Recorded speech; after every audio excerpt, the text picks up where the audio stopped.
महानता है सीजीआई महोदय की कि उनके ऊपर जूता चलाने वाले को उन्होंने माफ किया,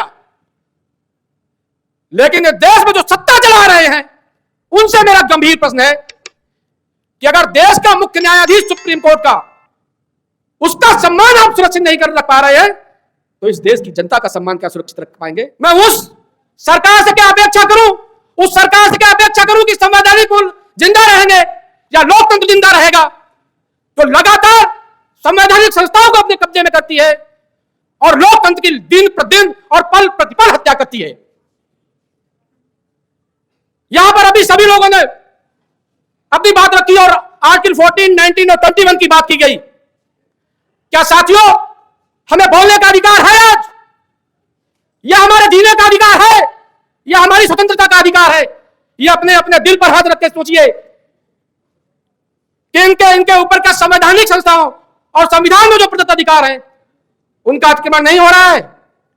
और अगर नहीं हो रहा है तो हम क्या कर रहे हैं, और अगर हो रहा है तो हम क्या कर रहे हैं?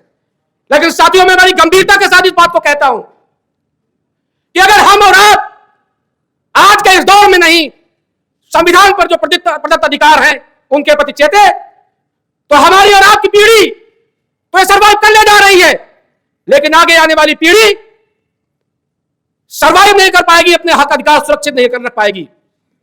तब हमसे और आपसे वो आगे आने वाली पीढ़ी पूछेगी कि जब संविधान में प्रदत्त अधिकार खत्म किए जा रहे थे तो महोदय आप कहां थे? तो साथियों, उस दिन को याद कर लो और यह तय कर लो कि जब वो हमसे ये सवाल करेंगे तो हमारे और आपके पास कोई जवाब नहीं होगा। जो संवैधानिक मूल संविधान की नींव है, जिसमें न्याय, बंधुत्व, समानता, स्वतंत्रता और धर्मनिरपेक्षता पर आधारित है, जिस पर हमारा संविधान टिका है, अगर यही केवल हम शब्द ले लें तो आज के वर्तमान परिवेश में बेईमानी है कि अगर कहा जाए कि न्याय का राज चल रहा है, अगर यह कहा जाए कि आपसी बंधुत्व बहुत प्रभावी हो रहा है, तो अपने आप में बेईमानी होगी। अगर हम ये कहें कि समानता का अधिकार यहां पर सबको मिला हुआ है, तो ये अपने आप में बेईमानी होगी। और अगर हम ये कहें कि देश धर्मनिरपेक्षता पे चल रहा है, तो ये उससे ज्यादा बेईमानी होगी, क्योंकि आज के वर्तमान परिवेश में केवल और केवल यही चल रहा है कि हम दोनों हिंदू और मुसलमान को कैसे बांट दें। तो यहां पर अगर हम इन बातों की बात करें तो बहुत बेईमानी होगी। लेकिन साथियों, ये क्या सब होता रहेगा और हम लोग देखते रहेंगे? क्या इस पर हम लोग चिंतन नहीं करेंगे?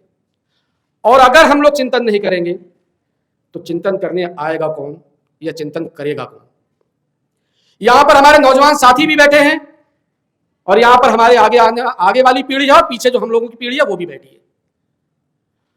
अगर हम लोग अपने आगे आने वाली पीढ़ी को देखें या हमसे जो पीछे वाली पीढ़ी है जो हमको मिल रहा है, अगर उनको हम हस्तांतरित नहीं कर पा रहे हैं, तो हम आगे आने वाली पीढ़ी के जो हक अधिकार हैं वो कैसे संरक्षित और सुरक्षित रखेंगे? ये चिंतन का विषय है। जहां लोकतंत्र की बात हो रही है, केवल और केवल एक घटना ले लें, आपके पड़ोसी राज्य में उत्तर प्रदेश का और बिहार है, और जहां पर चुनावी प्रक्रिया शुरू है, क्या वहां संवैधानिक मूल्य जिंदा है या लोकतंत्र वहां पर जिंदा है?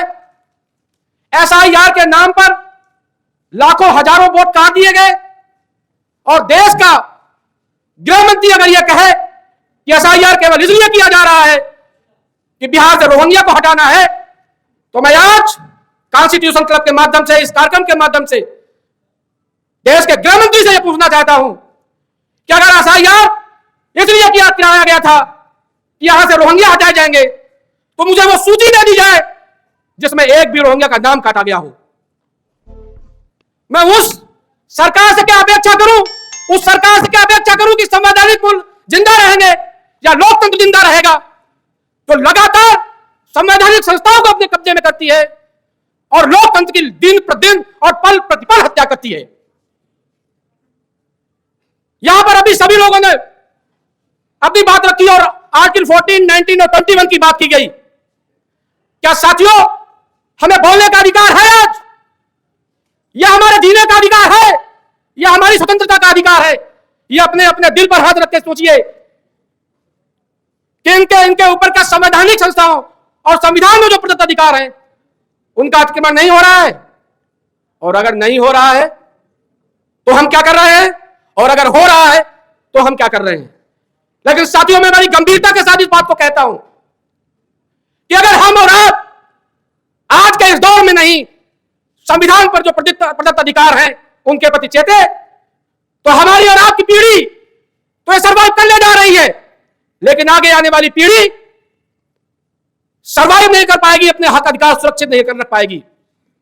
तब हमसे और आपसे वो आगे आने वाली पीढ़ी पूछेगी कि जब संविधान में प्रदत्त अधिकार खत्म किए जा रहे थे तो महोदय आप कहां थे? तो साथियों, उस दिन को याद कर लो और ये तय कर लो कि जब वो हमसे ये सवाल करेंगे तो हमारे और आपके पास कोई जवाब नहीं होगा।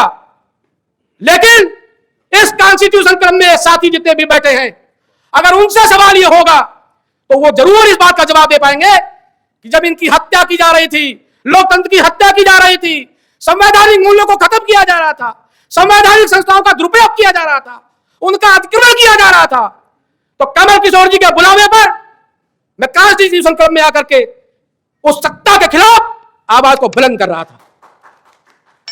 इसलिए मैं साथियों आपसे कहना चाहता हूं, क्योंकि समय नहीं है, मैं बात तो आज बहुत करना चाह रहा था, लेकिन साथियों जब पीरियड अंतिम चल रहा हो, बच्चे जाने की स्थिति में हो, तो अपने दुश्मन कहीं दूसरी जगह से नहीं बनाए जाते हैं, केवल उनका टाइम ले लीजिए, सामने वाले खुद आपको दुश्मन समझ में आने लगेंगे। इसलिए मैं दुश्मन नहीं बनना चाहता हूं, लेकिन मैं साथियों आज के इस गंभीर मुद्दे पर केवल यह कहना चाहता हूं कि अभी मैं उन बातों को रिपीट नहीं कर रहा हूं, लेकिन बहुत ही गंभीर बातें हैं।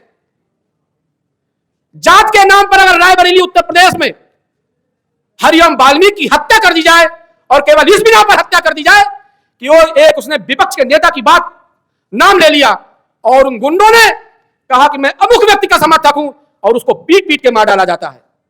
एक अल्पसंख्यक समुदाय के लोगों को पीट पीट कर मार दिया जाता है।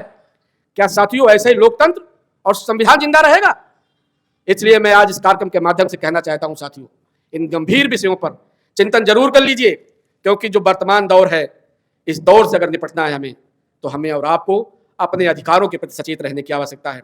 और साथियों, हम और आप क्या सुरक्षित रहेंगे जब देश का सीजेआई का सम्मान सुरक्षित नहीं है। हम और आप तो एक भुनगा हैं, जब उसके ऊपर जूता फेंक दिया जाता है। एक बहुत अच्छी बात अभी कमल किशोर जी ने कही थी कि उनकी महानता है सीजेआई महोदय की कि उनके ऊपर जूता चलाने वाले को उन्होंने माफ किया, लेकिन देश में जो सत्ता चला रहे हैं उनसे मेरा गंभीर प्रश्न है कि अगर देश का मुख्य न्यायाधीश सुप्रीम कोर्ट का उसका सम्मान आप सुरक्षित नहीं कर रख पा रहे हैं, तो इस देश की जनता का सम्मान क्या सुरक्षित रख पाएंगे? इसलिए मैं दो लाइनों के साथ अपनी बात को बीच में ही खत्म करते हुए कहूंगा कि खामोश हैं जब तक भी रहा जाएगा, हमसे कातिल को मसीहा नहीं कहा जाएगा। बहुत बहुत धन्यवाद। जय हिंद, जय समाजवाद, जय भीम, जय पेरियार, जय ज्योतिबा फुले।